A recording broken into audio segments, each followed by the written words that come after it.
ദൈവനാമത്തിനെ മഹത്വമുണ്ടാക്കുമാറാകട്ടെ. ഈ അനുഗ്രഹീതമായിരിക്കുന്ന സ്നേഹമുള്ള ഭവനത്തിലേക്ക് നമുക്ക് ഒരുമിച്ച് കടന്നു വന്ന ഒരുവനായി ദൈവത്തെ പാടി സ്തുതിക്കുവാൻ തക്കവണ്ണം സഭയായിട്ട് നമുക്ക് ഒരുക്കിയ നല്ല സന്ദർഭത്തെ ഓർത്ത് നമുക്ക് ദൈവത്തെ സ്തുതിക്കാം. ബന്ധുമിത്രാദികളും പിതാവും കുടുംബമായിട്ട് കടന്നു വന്നിരിക്കുന്നുവെന്ന് ഓർത്ത് നമുക്ക് ദൈവത്തെ സ്തുതിക്കാം. കഴിഞ്ഞ ആഴ്ചയിൽ നാം സഹോദരിമാരുടെ ക്യാമ്പിനോട് ബന്ധത്തിൽ അബ്രഹാമിനോടുള്ള ജീവിതത്തോട് ബന്ധത്തിൽ അനേക നല്ല ചിന്തകൾ കേൾക്കുകയാണ്.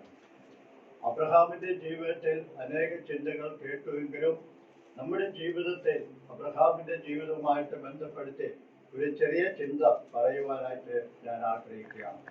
അബ്രഹാം ഒരു മാതൃകാ പുരുഷനായിട്ടാണ് നമ്മുടെ ജീവിതത്തിലേക്ക് നമ്മൾ കാണുവാൻ തക്കവണ്ണം ഇടയായിത്തീർന്നത്.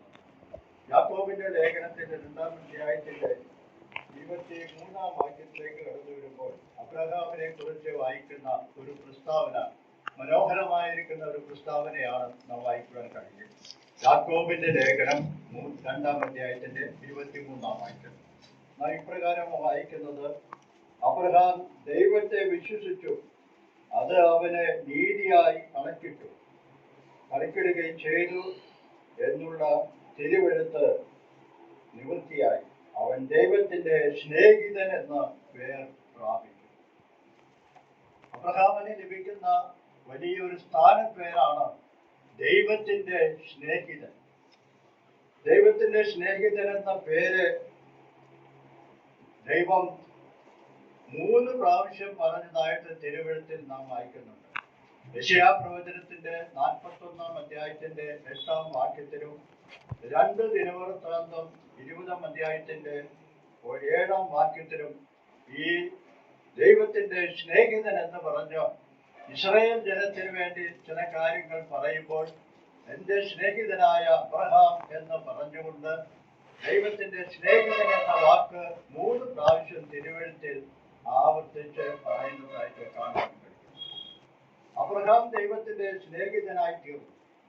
അബ്രഹാമിന്റെ ജീവിതത്തിൽ ഒരിക്കലും അങ്ങനെയുള്ള ഒരു അനുഭവം ഉണ്ടാകുവാൻ സാധ്യമല്ലാത്തൊരു ജീവിതമായിരുന്നു അബ്രഹാമിൻ്റേത് എന്ന് നമുക്കറിയാം.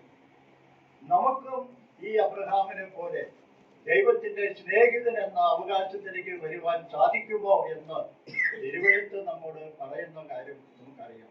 കർത്താവ് നമ്മളോട് പറയുകയാണ്, നിങ്ങൾക്കും ദൈവത്തിന്റെ സ്നേഹിതനായി തീരുവാൻ സാധിക്കും. യോഹന്നാന്റെ സുവിശേഷം 15-ാം അധ്യായത്തിന്റെ 14-15 വാക്യങ്ങൾ വായിച്ചാൽ നമുക്കും ഈ ദൈവത്തിന്റെ സ്നേഹിതൻ എന്ന പദവിയിലേക്ക് ഉയരുവാൻ തക്കവണ്ണം സാധിക്കുമെന്ന കാര്യം നമുക്ക് കാണുവാൻ കഴിയും. നമുക്കതൊന്ന് വായിച്ചു നോക്കാം. യോഹന്നാന്റെ സുവിശേഷം 15-ാം അധ്യായത്തിന്റെ 14-15 വാക്യങ്ങൾ. ഞാൻ നിങ്ങളോട് കൽപ്പിക്കുന്നത് ചെയ്താൽ നിങ്ങൾ എന്റെ സ്നേഹിതന്മാർ തന്നെ. യജമാനൻ ചെയ്യുന്നത് ദാസൻ അറിയായക കൊണ്ട് ഞാൻ നിങ്ങളെ ദാസന്മാർ എന്ന് ഇനി പറയുന്നില്ല. ഞാൻ എന്റെ പിതാവിനോട് കേട്ടതെല്ലാം നിങ്ങളോട് അറിയിച്ചത് കൊണ്ട് നിങ്ങളെ സ്നേഹിതന്മാർ എന്ന് പറഞ്ഞിരിക്കുന്നു. നമ്മുടെ ജീവിതത്തിൽ പ്രാപിക്കുവാൻ കഴിയുന്ന ഒരു അനുഭവമാണ് ദൈവത്തിന്റെ സ്നേഹിതൻ എന്ന അനുഭവം. അവിടെ വളരെ വ്യക്തമായി വെളിപ്പെടുത്തിയിരിക്കുകയാണ്, ഞാൻ നിങ്ങളോട് കൽപ്പിക്കുന്നത് ചെയ്താൽ നിങ്ങൾ എന്റെ സ്നേഹിതന്മാർ ആകും. നാമൊക്കെയും ഒരു കാലത്ത് ദൈവത്തെ അറിയാതെ ജീവിച്ചവരായിരുന്നു. എന്നാൽ ദൈവത്തിന്റെ കൃപയാൽ ദൈവത്തിന്റെ മക്കളായി തീർന്നു എന്ന് മാത്രമല്ല, ദൈവത്തിന്റെ മക്കൾ എന്നുള്ള പദവി മാത്രമല്ല ദൈവം ആഗ്രഹിക്കുന്നത്, ദൈവത്തിന്റെ സ്നേഹിതൻ എന്ന അനുഭവം നമ്മുടെ ജീവിതത്തിൽ ഉണ്ടാക്കുവാൻ ദൈവം ആഗ്രഹിക്കുന്നുണ്ട്. അതുകൊണ്ട് പ്രിയ ദൈവജനമേ, നമ്മുടെ ജീവിതത്തിൽ ദൈവം ആഗ്രഹിക്കുന്നത് ദൈവത്തിന്റെ കൽപ്പനകൾ കേട്ട് അവന്റെ കൽപ്പനകൾ അനുസരിച്ചുകൊണ്ട് അവന്റെ കൽപ്പനകൾ വഴി നടന്നാൽ നാമും ഈ സ്നേഹിതൻ എന്ന പദവിയിലേക്ക് ഉയരുവാൻ സാധിക്കും. നമുക്കറിയാം, നമ്മൾ രക്ഷിക്കപ്പെട്ടപ്പോൾ നാം ദൈവമക്കൾ എന്നുള്ള പേര് അവകാശമാക്കി തീർത്തു. പ്രിയമക്കൾ എന്നുള്ള അവകാശം നമുക്ക് നൽകുവാൻ ദൈവം സാധിച്ചിരിക്കുകയാണ്. തുടർന്ന് നാം വായിക്കുന്നുണ്ട്, ദൈവത്തിന്റെ പ്രവൃത്തികൾ ചെയ്യുന്നവനെ ദൈവത്തിന്റെ ദാസൻ എന്ന് വിളിക്കുവാനും ദൈവം ആഗ്രഹിക്കുന്നുണ്ട്. ദൈവത്തിന്റെ കൽപ്പനകൾ അനുസരിച്ച് ജീവിക്കുന്നവരെ ചില ഉദ്യോഗ പദവി കൊടുക്കുന്നത് പോലെ ഇപ്പോൾ നമ്മൾ വായിക്കുന്നത് ദൈവത്തിന്റെ സ്നേഹിതനാകുവാൻ നമുക്ക് സാധിക്കും. സ്നേഹിതന്റെ പ്രത്യേകത എന്താണ്? ദാസനോട് പറയുന്നത് പോലെയല്ല, ദൈവത്തിൽ നിന്ന് കേട്ടത് ഉടനെ നമ്മളോട് അറിയിക്കുന്നതാണ് ദൈവത്തിന്റെ സ്നേഹിതനുള്ള യോഗ്യത. അതുകൊണ്ട് നമ്മുടെ ജീവിതത്തിന്റെ അനുഭവങ്ങളിൽ ഈ ദൈവത്തിന്റെ വചനം കേട്ട് അവനെ അനുസരിച്ചുകൊണ്ട് അവന്റെ വഴികളിൽ നടക്കുവാൻ സാധിച്ചാൽ നാം ദൈവത്തിന്റെ സ്നേഹിതൻ എന്ന പദവിയിലേക്ക് ഉയരുവാൻ തക്കവണ്ണം.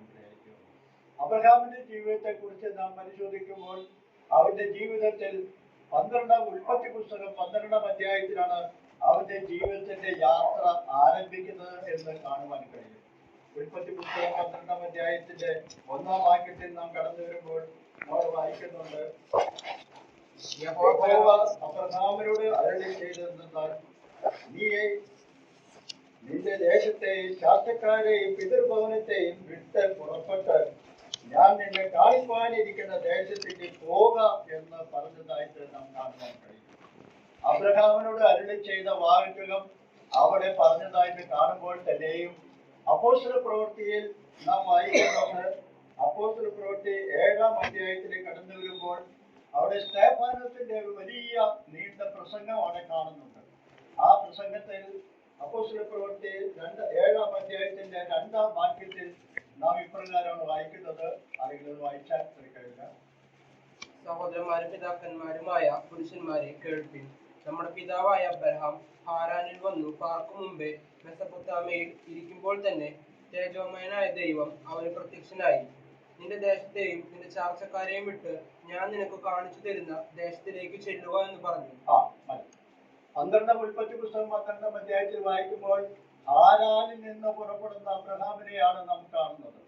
എന്നാൽ അപ്പോസ്തല പ്രവൃത്തിയിൽ നാം വായിക്കുന്നുണ്ട്, അവൻ മെസൊപ്പൊത്താമിയയിൽ ഇരിക്കുമ്പോൾ തന്നെ തേജോമനായ ദൈവം അവന് പ്രത്യക്ഷനായി. അബ്രഹാമിന്റെ ജീവിതത്തെ കുറിച്ച് നോക്കുമ്പോൾ അബ്രഹാമിന്റെ പിതാവായിരിക്കുന്ന തേരഹ് ബിംബങ്ങളെ വിറ്റ് അല്ലെങ്കിൽ ദൈവങ്ങളെ ഉണ്ടാക്കി വിറ്റ് ജീവിക്കുന്ന ഒരു വ്യക്തിയായിരുന്നു എന്ന് കാണുവാൻ കഴിയും. ആ കൂട്ടത്തിൽ അബ്രഹാമിന് നല്ല പരിചയമുണ്ട്. ദൈവങ്ങളെ വിറ്റ് ഉപജീവന മാർഗം കണ്ടെത്തിയിരിക്കുന്ന സമയത്താണ് നാം വായിക്കുന്നത്, പ്രവൃത്തി വായിച്ചത്, തേജോമനായ ദൈവം പ്രത്യക്ഷനായി. അഥവാ സ്വർഗത്തിലെ ദൈവം അടിമണ്ണോ മറ്റ് ഇതുകൊണ്ടോ ഉണ്ടാക്കുന്ന ദൈവമല്ലെന്നും അവൻ സ്വർഗത്തിൽ വസിക്കുന്ന ദൈവമാണെന്നും അവൻ തേജോമനായ ദൈവമാണെന്നും അവൻ സംസാരിക്കുന്ന ദൈവമാണെന്നും വ്യക്തമായി അബ്രഹാമിനെ മനസ്സിലാക്കി. നമ്മുടെയൊക്കെയും വിശ്വാസ ജീവിതത്തിൽ ഈ ദൈവത്തിന്റെ ശബ്ദം കേട്ട് ഈ ദൈവമായിരിക്കുന്ന വ്യക്തിപരമായ ബന്ധമുണ്ടെങ്കിൽ മാത്രമാണ് വിശ്വാസ ജീവിതത്തിൽ യാത്ര ആരംഭിക്കുവാൻ സാധിക്കുകയുള്ളൂ. നാം ക്രിസ്തീയ ഭവനത്തിൽ ജനിച്ച് വളർന്നവരാണ്. ക്രിസ്തീയമായിരിക്കുന്ന പാരമ്പര്യം നമ്മുടെ ജീവിതത്തിൽ ഉണ്ട്. ദൈവവചനം വായിക്കുന്ന അനുഭവമുണ്ട്, പ്രാർത്ഥനയിൽ സംബന്ധിക്കുന്ന അനുഭവം ഉണ്ടെങ്കിലും നമ്മുടെ ജീവിതത്തിൽ വ്യക്തിപരമായി ദൈവത്തെ കണ്ടെത്തുക അല്ലെങ്കിൽ ദൈവത്തിന്റെ ശബ്ദം നമ്മുടെ ജീവിതത്തിലെ ഹൃദയങ്ങളിൽ മാറ്റിനുകൊണ്ട് കണ്ടാൽ അബ്രഹാമിനെ കുറിച്ച് പറഞ്ഞതുപോലെ തേജോമനായ ദൈവത്തിന്റെ പ്രത്യക്ഷത നമ്മുടെ ജീവിതത്തിൽ അനുഭവിച്ചാൽ മാത്രമാണ് ഈ ദൈവമായിരിക്കുന്ന ഒരു ബന്ധം നമുക്ക് സ്ഥാപിക്കുവാൻ കഴിയുന്നത്. അബ്രഹാമിന്റെ ജീവിതത്തിൽ അതാണ് അവന്റെ ജീവിതത്തെ അവിടെ നടത്തുവാൻ സാധിച്ച കാര്യം. അതുകൊണ്ട് 12-ാം ഉൽപ്പത്തി പുസ്തകം 12-ാം അധ്യായത്തിൽ വായിക്കുന്നത്, തേജോമനായ പ്രത്യക്ഷനായ ഇതിന്റെ അടിസ്ഥാനത്തിൽ വീണ്ടും അവന് പ്രത്യക്ഷനായപ്പോൾ അവൻ യാത്ര പുറപ്പെടുകയാണ്. അവന്റെ യാത്രയുടെ തുടക്കത്തിൽ നാം വായിച്ചതുപോലെ അബ്രഹാമുണ്ട്, തേരഹുണ്ട്, സാറയുമുണ്ട്. നാം വായിക്കുന്നത് ലോത്തും യാത്ര പുറപ്പെടുന്നതായിട്ട് നമുക്ക് കാണുവാൻ കഴിയും. അവരുടെ ജീവിതത്തിൽ വിശ്വാസ ജീവിതത്തിന്റെ ആരംഭ യാത്രയായിരുന്നു എന്ന് നമുക്ക് കാണുവാൻ കഴിയും. ആ യാത്രയുടെ മധ്യത്തിൽ അവൻ വെറുതെ യാത്ര ചെയ്യുകയല്ല. നമ്മുടെ 12-ാം അധ്യായത്തിൻ്റെതായിരിക്കുന്ന ഭാഗത്തേക്ക് കടന്നു വരുമ്പോൾ നമ്മുടെ വായിക്കുന്നത്, അവൻ യാത്ര ചെയ്തു മാത്രമല്ല അവൻ ദൈവത്തെ ആരാധിക്കുവാനും സമയം കണ്ടെത്തിയായിട്ട് നമുക്ക് കാണുവാൻ കഴിയും. നവതിൻ്റെതായിരിക്കുന്ന 8-ാം വാക്യത്തിൽ നാം വായിക്കുന്നുണ്ട്. 8-ഉം 9-ഉം വാക്യങ്ങളിൽ നാം വായിക്കുന്നു, അവൻ അവിടെ നിന്ന് ബേഥേലിനു കിഴക്കുള്ള മലയ്ക്ക് പുറപ്പെട്ടു. ബേഥേൽ പടിഞ്ഞാറും ഹായി കിഴക്കുമായി കൂടാരം അടിച്ചു. അവിടെ അവൻ യഹോവയ്ക്കൊരു യാഗപീഠം പണിതു യഹോവയുടെ നാമത്തിൽ ആരാധിച്ചു. ദൈവത്തെ ആരാധിച്ചു, യാഗപീഠം പണിതു ദൈവത്തെ ആരാധിച്ചു എന്ന് കാണാൻ കഴിയും. ക്രിസ്തീയ ജീവിതത്തിന്റെ സന്തോഷം അതാണ്. ദൈവത്തിന്റെ കൽപ്പന കേട്ടു അവൻ വിശ്വാസ ജീവിതത്തിന്റെ യാത്ര ആരംഭിച്ചപ്പോൾ അവന്റെ ജീവിതത്തിൽ ദൈവത്തെ ആരാധിക്കുക എന്നുള്ളത് അവന്റെ ജീവിതത്തിന്റെ മുഖ്യ വിഷയമായിരുന്നു. ഏത് സാഹചര്യത്തിലും അവനായിരുന്നാലും അവൻ ദൈവത്തെ ആരാധിക്കുന്നവനായിരിക്കണം. എങ്ങനെയാണ് ആരാധിക്കുന്നത് എന്ന് നമുക്കറിയാം. പിതാവിനെ ആത്മാവിനും സത്യത്തിനും ആരാധിക്കുന്ന അനുഭവമാണ് നമ്മുടെ ജീവിതത്തിലുള്ളത്. അത് രക്ഷിക്കപ്പെട്ടവന്റെ ഒരു ലക്ഷണമാണ് എന്ന് കാണുവാൻ കഴിയും. ഏത് സാഹചര്യത്തിലാണ് നമ്മളായിരിക്കുന്നതെങ്കിലും, അബ്രഹാം യാത്ര പുറപ്പെട്ടു അറിയാത്തൊരു സ്ഥലത്താണ് എത്തിയിരിക്കുന്നതെങ്കിലും അവൻ അവിടെ ചെന്നു യാഗപീഠം പണിതു ദൈവത്തെ ആരാധിച്ചു, ദൈവത്തിന് മഹത്വം കരയറ്റി എന്ന് നമുക്ക് കാണുവാൻ കഴിയും. ഇതാണ് ഒരു ക്രിസ്തീയ ജീവിതത്തിന്റെ ലക്ഷണം. ജീവനുള്ള ദൈവത്തിന്റെ മകനെന്നുള്ള അനുഭവത്തില് അതിന്റെ ആരംഭം തേജോമനായ ദൈവത്തെ കണ്ടു, അവൻ്റെതായിരിക്കുന്ന ദർശനം അവന് ലഭിച്ചു, അവൻ വിശ്വാസത്തിന്റെ യാത്ര ആരംഭിച്ചു. ഇബ്രാഹിലേഖനം 11 അധ്യായത്തിൽ നാം വായിക്കുമ്പോൾ വിശ്വാസം കൂടാതെ ആർക്കും ദൈവത്തെ പ്രസാദിപ്പിക്കുവാൻ കഴിയുകയില്ല. അത് മാത്രമല്ല, വിശ്വാസത്തിന്റെ പ്രവൃത്തികൾ ചെയ്തവരെ കുറിച്ചും നാം ഇബ്രാഹിലേഖനം 11 അധ്യായത്തിൽ കടന്നു വരുമ്പോൾ നമ്മൾ വായിക്കുന്നുണ്ട്. വിശ്വാസത്തിൽ ജീവിച്ച എല്ലാ വ്യക്തികളും ദൈവത്തെ പ്രസാദിപ്പിക്കുന്ന പ്രവൃത്തിയിൽ മുൻഗണന ഉള്ളവരായിരുന്നു. അബ്രഹാമിന്റെ ജീവിതം ഒരു നമ്മുടെ മുമ്പിൽ നിൽക്കുമ്പോൾ തന്നെ അതിനു മുമ്പുള്ള ദൈവജനവും ദൈവത്തെ പ്രസാദിപ്പിക്കുന്നവരായിരുന്നു എന്ന് ഇബ്രാഹിലേഖനം 11 അധ്യായത്തിൽ നാം വായിക്കുന്നുണ്ട്. അവനൊക്കെ ദൈവത്തെ പ്രസാദിപ്പിച്ചു എന്ന് നാം വായിക്കുന്നുണ്ട്. ദൈവത്തിനെ പ്രസാദിപ്പിക്കുവാൻ തക്കവണ്ണം അവൻ എടുക്കപ്പെടുന്നതിന് മുമ്പേ അവനൊക്കെ ദൈവത്തെ പ്രസാദിപ്പിച്ചു എന്ന് നാം വായിക്കുന്നുണ്ട്. അതുപോലെ നോഹ ദൈവകൽപ്പന അനുസരിച്ചു. ലോകത്ത് സംഭവിക്കാൻ പോകുന്ന വലിയ പ്രളയത്തിൽ കടന്നു വരും എന്നുള്ള കാര്യം മനസ്സിലാക്കിയെങ്കിലും വിശ്വാസത്താൽ അവൻ കട്ടകൾ തീർത്ത് ദൈവത്തിന് പ്രസാദമുള്ള പ്രവൃത്തി ചെയ്ത് നീതിക്ക് അവകാശിയായി തീർന്നു എന്ന് നാം വായിക്കുന്നുണ്ട്. നമ്മുടെ ജീവിതത്തിന്റെ അനുഭവങ്ങളിലും ദൈവത്തെ പ്രസാദിപ്പിക്കുവാനുള്ള ശ്രമം നമ്മുടെ ജീവിതത്തിലുണ്ടെങ്കിൽ ഏത് സാഹചര്യത്തിലും ദൈവത്തെ പ്രസാദിപ്പിക്കുവാനായി സാധിക്കും. അബ്രഹാമിന്റെ ജീവിതത്തിലേക്ക് കടന്നു വന്ന ഒരു പരിശോധനയാണ് ഉൽപ്പത്തി പുസ്തകം 22 അധ്യായത്തിൽ കടന്നു വരുമ്പോൾ നമുക്ക് അറിയാൻ കഴിയുന്ന കാര്യം. ഏറ്റവും സുപരിചിതമായിരിക്കുന്ന കാര്യമാണ്. ദീർഘനാളുകൾ കാത്തിരുന്നതിന് ശേഷം ലഭിച്ച ഒരു പുത്രനാണ് ഇസഹാക്ക് എന്നുള്ളത്. ആ ഇസഹാക്കിനെ യാഗം കഴിപ്പിക്കുമ്പോൾ ദൈവത്തിലുള്ള വിശ്വാസം ആഴമായി അത് പ്രദർശിപ്പിക്കുന്ന ഒരു പ്രവൃത്തിയായിരുന്നു തന്റെ മകനെ യാഗമർപ്പിക്കുക എന്നുള്ളത്. ആ മകനിൽ കൂടെ അനേക വാഗ്ദത്തങ്ങൾ അവന് നൽകിയിട്ടുണ്ട്. എന്നാൽ ആ മകനെ യാഗമർപ്പിക്കുവാൻ ദൈവകൽപ്പന അനുസരിച്ചപ്പോൾ അവൻ യാതൊരു ചോദ്യവും ചെയ്യാതെ അവൻ ആ യാഗമർപ്പിക്കുവാൻ അവൻ പുറപ്പെട്ടതായിട്ട് നാം കാണുന്നുണ്ട്. ആ യാഗമർപ്പിക്കുന്ന പ്രവൃത്തിയിൽ ഇബ്രാഹിലേഖനത്തിൽ വായിക്കുന്നത് അവൻ യാഗമർപ്പിച്ചു എന്നാണ് വായിക്കുന്നത്. ആ വിശ്വാസത്തിന്റെ പ്രവൃത്തി നമ്മുടെ ജീവിതത്തിലും നാം പ്രാവർത്തികമാക്കുമ്പോൾ മാത്രമാണ് ദൈവത്തിന്റെ സ്നേഹിതന്റെ പ്രവൃത്തികൾ വെളിപ്പെടുവാൻ കഴിയുക. വിശ്വാസ ജീവിതം എന്നുള്ളത് ഏറ്റവും ലളിതമായിരിക്കുന്ന ജീവിതമല്ല, പ്രയാസങ്ങളുള്ളതാണ്, വില കൊടുക്കേണ്ടതാണ്.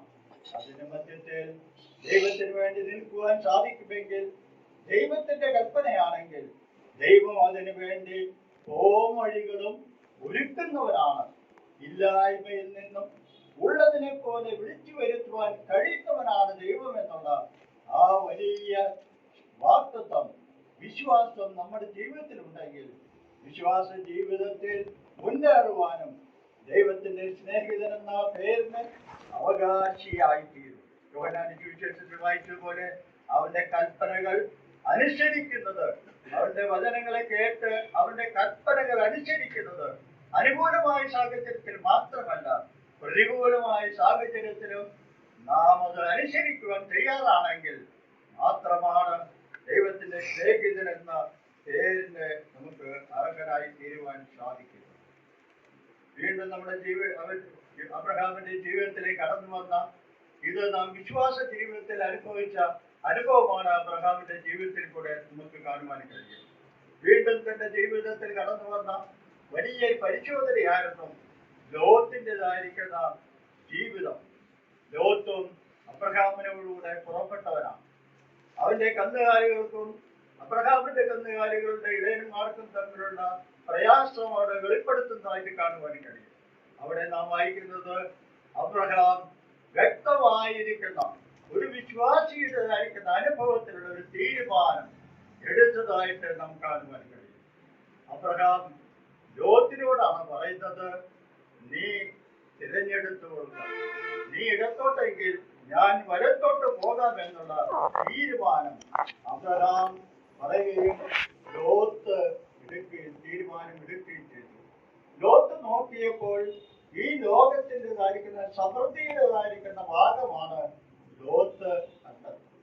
യാക്കോബിന്റെ ലേഖനത്തിൽ നിന്ന് നാം വായിക്കുന്നുണ്ട്, ലോക സ്നേഹം ദൈവത്തോട് ശത്രുത്വമാണ്. ലോകത്തെ സ്നേഹിക്കുന്നവനെ സ്നേഹിതനാകുന്നതിന് ദൈവത്തെ സ്നേഹിതനാകുവാൻ കഴിയുകയില്ല, അവൻ ശത്രുവാണ് എന്നത് വായിക്കുന്നത്.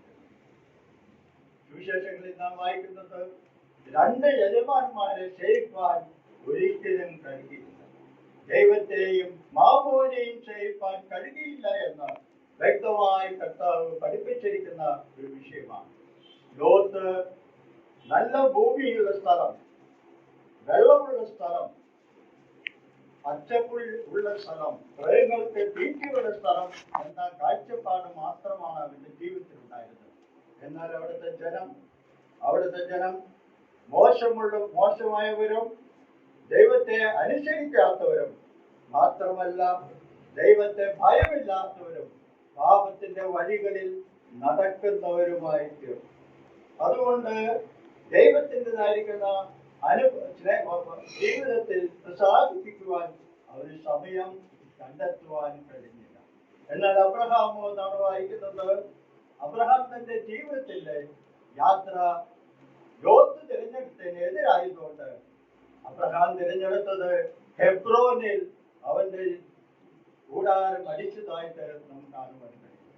ദൈവത്തിൻ്റെതായിരിക്കുന്ന സാന്നിധ്യം അനുഭവിക്കുന്ന ഹെബ്രോനിൽ മമ്രയുടെ തോപ്പിൽ അവൻ വന്ന് താമസിക്കുന്നതായിട്ട് കാണുവാൻ കഴിയും. ഇത് നമ്മെ കാണിക്കുന്നത് അബ്രഹാമിന്റെ ജീവിതത്തിലെ തിരഞ്ഞെടുപ്പ് എന്നുള്ളത് ദൈവിക കൂട്ടായ്മയ്ക്ക് സ്ഥാനമുള്ള സ്ഥലമാണ് തിരഞ്ഞെടുക്കുന്നത് എന്ന് കാണുവാൻ കഴിയും.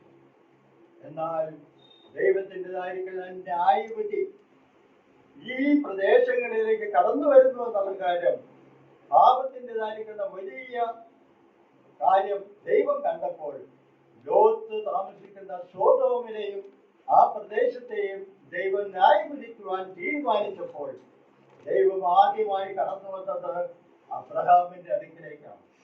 അബ്രഹാമിന്റെ അടുക്കിലേക്ക് കടന്നു വന്ന് ദൂതന്മാർക്ക് പറയുവാനുള്ളത്, ലോത്ത് താമസിക്കുന്ന സ്ഥലം ദൈവം ന്യായവിധി നടത്തുവാൻ പോവുകയാണ്. അപ്പോൾ ഈ കാര്യത്തിന് വേണ്ടി അബ്രഹാം ചെയ്ത കാര്യം നമുക്ക് സുപരിചിതമാണ്. അബ്രഹാം ദൈവസന്നിധിയിൽ നിന്നു, ദൈവസന്നിധിയിൽ ദൈവവുമായിട്ട് മുട്ടിപ്പായി പ്രാർത്ഥിക്കുന്ന അനുഭവമാണ് അവിടെ ലഭിക്കുന്നത്. പ്രാർത്ഥിച്ചു എന്നുള്ള വാക്ക് അവിടെ നാം കാണുന്നില്ല എങ്കിലും ദൈവവുമായിട്ട് 4-5 പ്രാവശ്യം അവിടെ സംവദിക്കുന്നതായിട്ട് കാണുവാൻ കഴിയും. 10 വിശ്വാസികൾ വരെ 10 തന്നെ അറിയുന്ന ആളുകൾ ഉണ്ടെങ്കിൽ ആ ദേശത്തെ നശിപ്പിക്കുകയില്ല എന്ന് ദൈവം വാഗ്ദത്തം ചെയ്തുവെങ്കിലും ദൈവം ലോത്തിനെയും കുടുംബത്തെയും മാത്രമാണ് രക്ഷിക്കുവാൻ ഇടയായിത്തീർന്നത്. ദൈവത്തിനെ ലേശം പോലും അനുതാപമില്ലാതെ അല്ല. പിന്നെയോ അവിടെ എല്ലാവരും ദുഷ്ടന്മാരാണ്, അവരെല്ലാവരും പാപത്തിൽ ജനിച്ച് പാപത്തിന്റെ ഭോഗത്തിൽ ജീവിക്കുന്നവരാണ് എന്ന കാര്യം വ്യക്തമായി മനസ്സിലാക്കിയപ്പോൾ ദൈവം ആ കാര്യം വെളിപ്പെടുത്തിയത് അബ്രഹാമിനോടായിരുന്നു എന്ന് കാണുവാൻ. ദൈവത്തിന്റെ സ്നേഹിതനായിരിക്കുന്ന അബ്രഹാം ചെയ്ത ആ വലിയ പ്രവൃത്തി എന്ന് പറഞ്ഞാൽ മധ്യസ്ഥം ചെയ്യുകയാണ്. ആ സോദോമിന് വേണ്ടി, നശിച്ചു പോകുന്ന ജനത്തിന് വേണ്ടി അബ്രഹാം പക്ഷപാതം ചെയ്യുകയാണ്. നമ്മുടെ ജീവിതത്തിലോ നാം ദൈവത്തിന്റെ സ്നേഹിതനാകുവാൻ ആഗ്രഹിക്കുന്നുവെങ്കിൽ ഈ ലോകത്തിൽ നടക്കുവാൻ പോകുന്ന വലിയ വിപത്തിന് മുമ്പാകെ ദൈവജനമെന്ന നിലയിൽ നാം ദൈവസന്നിധിയിൽ മുട്ടിപ്പായി പ്രാർത്ഥിക്കേണ്ടത്, മുട്ടിപ്പായി ജാഗരിക്കേണ്ടത് ആവശ്യമാണ് എന്ന കാര്യം അബ്രഹാമിന്റെ ജീവിതം നമ്മോട് സംസാരിക്കുകയാണ്. ഇന്ന് ലോകം അഭിമുഖീകരിച്ചുകൊണ്ടിരിക്കുന്ന അനേകമായിരിക്കുന്ന വിപത്തുകൾക്ക് കാരണം ദൈവജനം മുട്ടിപ്പായി പ്രാർത്ഥിക്കുമെങ്കിൽ ദൈവത്തിന്റെ സമയത്ത് അതിന്റെ പ്രവൃത്തികൾ നടക്കും എന്ന കാര്യം നാം അറിയാം. ഇന്ന് കേരളത്തിൽ അല്പമായിരിക്കുന്ന സ്വാതന്ത്ര്യത്തിൽ ജീവിക്കുകയാണ്. ഈ അടുത്ത ദിവസം കൊടുങ്ങല്ലൂരിൽ സുവിശേഷം അറിയിച്ചപ്പോൾ അവിടെയുള്ള സുവിശേഷം അറിയിക്കുവാൻ കടന്നു വന്നവരെ ഉപദ്രവിക്കുകയും പ്രയാസപ്പെടുത്തുകയും ചെയ്തതായിട്ട് നാം മാധ്യമങ്ങളിൽ കൂടെ കാണുവാൻ ഇടയായിത്തീർന്നു. നമ്മുടെ അയൽ പ്രദേശങ്ങളിൽ മാത്രമല്ല, നമ്മുടെ പ്രദേശങ്ങളിലും ഈ സ്വാതന്ത്ര്യം ഇല്ലാതായി കൊണ്ടിരിക്കുകയാണ്. ദൈവജനം മുട്ടിപ്പായി പ്രാർത്ഥിക്കുമെങ്കിൽ അല്പം കൂടെ ദിവസങ്ങൾ സുവിശേഷം പരസ്യമായി ഘോഷിക്കുവാനുള്ള അവസരം നമുക്ക് ലഭിക്കുമെന്ന കാര്യം നിശ്ചയമാണ് എന്ന കാര്യം നാം ഓർക്കുന്നുണ്ട്. സങ്കീർത്തന പുസ്തകങ്ങളിൽ നാം വായിക്കുന്ന 25-ാം അധ്യായത്തിന്റെ 16-ാം വാക്യം, തന്റെ ഭക്തന്മാർക്കുണ്ടാകും, അവൻ തന്റെ നിയമം അവരെ അറിയിക്കുന്നു. സൊദോം ഗൊമോരയുടെ കാര്യത്തിൽ ദൈവം ചെയ്ത വലിയ പ്രവൃത്തിയാണ് വായിക്കുന്നത്. തന്റെ യഹോവയുടെ സഖിത്വം തന്റെ ഭക്തന്മാർക്ക് ഉണ്ടാകും, തന്റെ നിയമം അവരെ അറിയിക്കുമെന്നുള്ള കാര്യം. ഇന്നും ദൈവത്തിൻ്റെതായിരിക്കുന്ന നിയമം നമ്മെ, ദൈവജനത്തെ അറിയിച്ചുകൊണ്ടിരിക്കുകയാണ്. ഏതിൽ കൂടെയാണ്? ഇന്ന് തിരുവഴുത്തിൽ കൂടെ നമ്മെ അറിയിച്ചുകൊണ്ടിരിക്കുകയാണ്.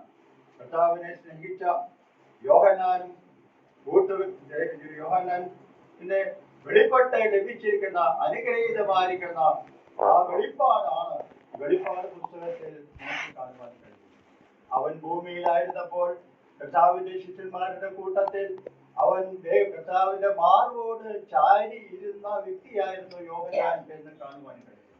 യോഹന്നാന്റെ ലേഖനത്തിൽ കൂടെയും യോഹന്നാന്റെ സുവിശേഷത്തിൽ കൂടെയും ദൈവത്തിന്റെ സ്നേഹത്തിന്റെ മഹത്വത്തെ വ്യക്തമായി വെളിപ്പെടുത്തിയിരിക്കുന്ന യോഹന്നാന് ആ സ്നേഹം കാണിച്ചു കൊടുക്കുകയായിരുന്നു, പകർന്നു കൊടുക്കുകയായിരുന്നു. പത്മോസ് ദ്വീപിൽ ആയിരുന്നപ്പോൾ ദൈവം ചെയ്ത പ്രവൃത്തി, ലോകത്ത് ഇനിയും സംഭവിക്കാൻ പോകുന്ന വലിയ പ്രവൃത്തി എന്താണെന്ന കാര്യം അവിടെ വെളിപ്പെടുത്തിയിരിക്കുന്നതായി കാണുവാൻ കഴിയും. യോഹന്നാന്റെ ലേഖനത്തിൽ, യോഹന്നാന്റെ വെളിപ്പാടിൽ സ്വർഗം തുറന്ന് ഭാവിയിൽ സംഭവിക്കാൻ പോകുന്നത് എന്ത് എന്ന് കാണിച്ചിരിക്കുന്നതുകൊണ്ട് ഇന്ന് സംഭവിക്കാൻ പോകുന്ന കാര്യങ്ങളൊക്കെയും അടുത്ത ഭാവിയിൽ അല്ല, നമ്മുടെ കാലഘട്ടത്തിൽ തന്നെ സംഭവിക്കുന്ന കാര്യം അത് വെളിപ്പെടുവാൻ പോവുകയാണ്.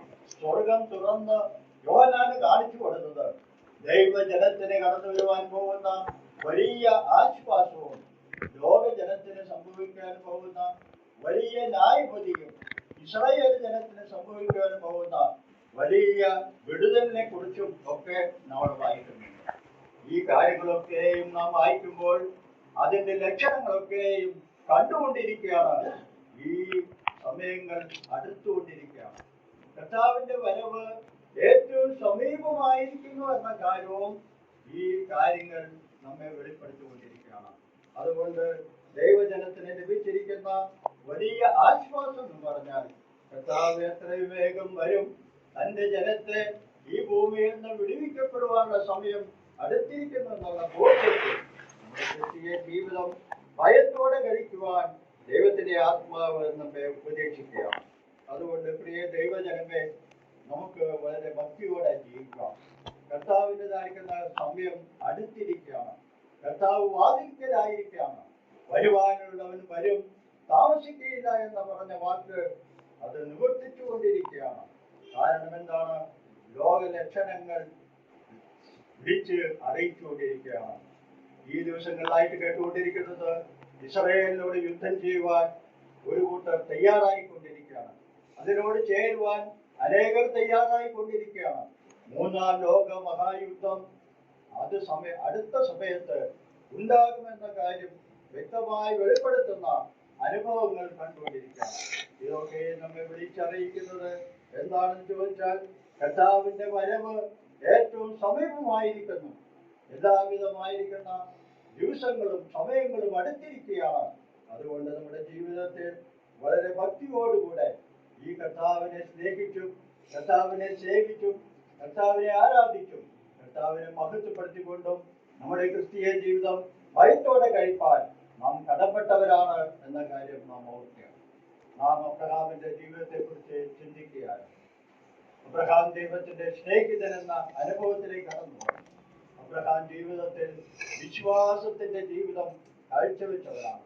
പ്രതികൂലങ്ങളുടെ മധ്യത്തിൽ ദൈവത്തെ ആരാധിക്കുവാൻ, യാഗമർപ്പിച്ച് ദൈവത്തെ ആരാധിക്കുവാൻ അവൻ സമയം കണ്ടെത്തിയവരാണ്. തന്റെ മകനെ യാഗമർപ്പിക്കുന്ന കാര്യത്തിൽ പ്രയാസമുണ്ടായിരുന്നുവെങ്കിലും അവൻ ദൈവത്തിൽ ആ വിശ്വാസം അർപ്പിച്ചുകൊണ്ട്, ദൈവത്തിൽ ആശ്രയം വെച്ചുകൊണ്ട് അവൻ യാഗമർപ്പിക്കുന്ന പ്രവൃത്തി തികച്ചു എന്ന് നാം വായിക്കുന്നു. അവൻ യാഗമർപ്പിച്ചു. ആ ഉത്സാഹത്തിൽ കൂടെ ലോക ജനത, ഇസ്രായേൽ ജനം മാത്രമല്ല, ലോക ജനത അനുഗ്രഹിക്കപ്പെടുവാൻ തക്കവണ്ണം ഇടയായി തീർന്നു എന്ന് വായിക്കുന്നുണ്ട്. ലോകത്ത് സംഭവിക്കാൻ പോകുന്ന രഹസ്യങ്ങളെ ദൈവജനത്തിനാണ് വെളിപ്പെടുത്തിക്കൊണ്ടിരിക്കുന്നത്.